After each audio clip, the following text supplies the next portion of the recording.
Selanjutnya, rumusan masalah yang kelima. Jelaskan perilaku konsumen BBM bersubsidi berdasarkan teori perilaku konsumen dan faktor-faktor apa yang mempengaruhi perilaku mereka. Secara ringkas, konsumen merupakan orang atau sekelompok orang yang menggunakan barang atau jasa untuk keperluan diri sendiri, keluarga, masyarakat, atau makhluk lain, dan bukan untuk diperjualbelikan lagi. Artinya, konsumen adalah orang yang mengambil nilai manfaat dari barang atau jasa tersebut. Sebelum mengkonsumsi barang atau jasa tersebut, konsumen melewati beberapa tahapan. Di antaranya, tahapan tersebut kita perlu untuk mengenali definisi perilaku konsumen. Sebagaimana definisi istilah-istilah lain, perilaku konsumen mendapatkan banyak perhatian dari ahli-ahli di bidangnya. Berikut beberapa ahli mengenai definisi perilaku konsumen. Yang pertama, Leon Schiffman dan Leslie Kanu. Yang kedua, Philip Kotler dan Kevin Keller. Yang ketiga, John C. Mowen dan Michael Minor. Slide selanjutnya, faktor-faktor yang mempengaruhi perilaku konsumen. Ada beberapa hal yang dapat mempengaruhi perilaku konsumen, diantaranya adalah sebagai berikut. Yang pertama, budaya. Yang kedua, subbudaya. Yang ketiga, kelas sosial. Dan yang keempat, kelompok referensi. Yang kelima, keluarga. Yang keenam, faktor situasional. Yang ketujuh, nilai, norma, dan peran sosial. Yang kedelapan, bauran pemasaran. Dan yang kesembilan, persepsi.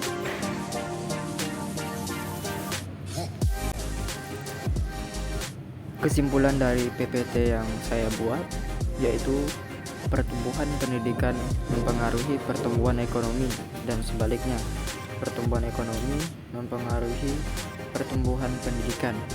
Dengan tuntutan ekonomi yang terus meningkat, peran pendidikanlah yang mendukung pertumbuhan ekonomi, dan melalui pendidikan mempengaruhi kualitas sumber daya manusia yang lebih khusus baik di sektor industri maupun pertanian.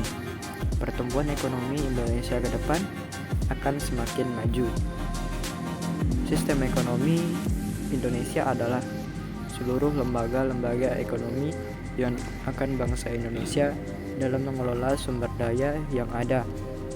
Untuk mencapai tujuan yang telah ditetapkan, macam-macam sistem ekonomi terbagi berdasarkan yang mengatur mekanisme pasar, seperti sistem ekonomi tradisional, sistem ekonomi pasar, dan sistem ekonomi komando atau terpimpin. Berdasarkan yang mengatur mekanisme kepemilikan aset, seperti sistem ekonomi kapitalis, sistem ekonomi sosialis, dan sistem ekonomi campuran. Hukum permintaan dalam ekonomi menyebutkan makin tinggi harga suatu barang, makin sedikit jumlah barang yang diminta, dan semakin rendah harga suatu barang, makin banyak jumlah barang yang diminta.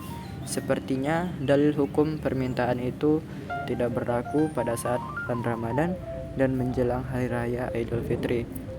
Meskipun harga-harga melangit, masyarakat tetap bersemangat untuk mencukupi kebutuhannya, terutama kebutuhan pangan.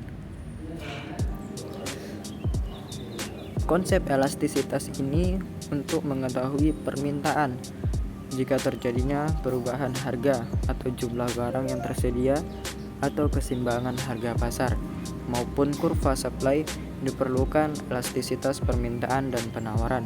Elastisitas permintaan dan penawaran merupakan ukuran yang menunjukkan sampai di mana kuantitas yang diminta atau ditawarkan akan mengalami perubahan sebagai akibat dari suatu perubahan harga. Slide selanjutnya, saran. Poin pertama, pendidik atau seorang guru sebagai perilaku ekonomi yang berperan dalam produksi jasa harus memiliki standar yang tinggi untuk mencerdaskan anak bangsa serta melahirkan manusia ekonomi yang cerdas, disiplin, dan mampu berproduksi dan bersaing dalam kegiatan ekonomi dunia.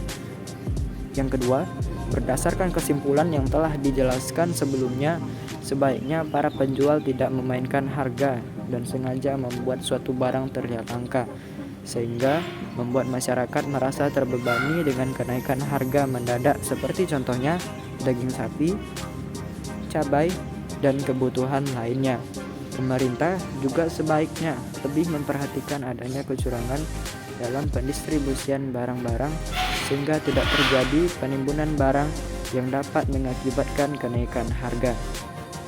Yang ketiga, untuk perkembangan Pertamina dalam meningkatkan penjualan BBM bersubsidi, keputusan pemulihan konsumen sangatlah penting untuk diperhatikan oleh Pertamina.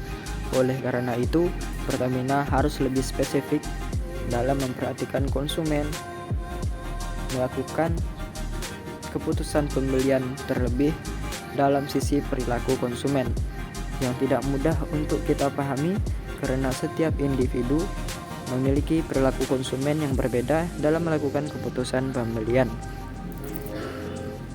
Terima kasih, like dan subscribe. Demikianlah materi yang telah saya sampaikan. Apabila ada kekurangan maupun kesalahan, mohon dimaafkan. Wabillahi taufik wal hidayah. Wassalamualaikum warahmatullahi wabarakatuh.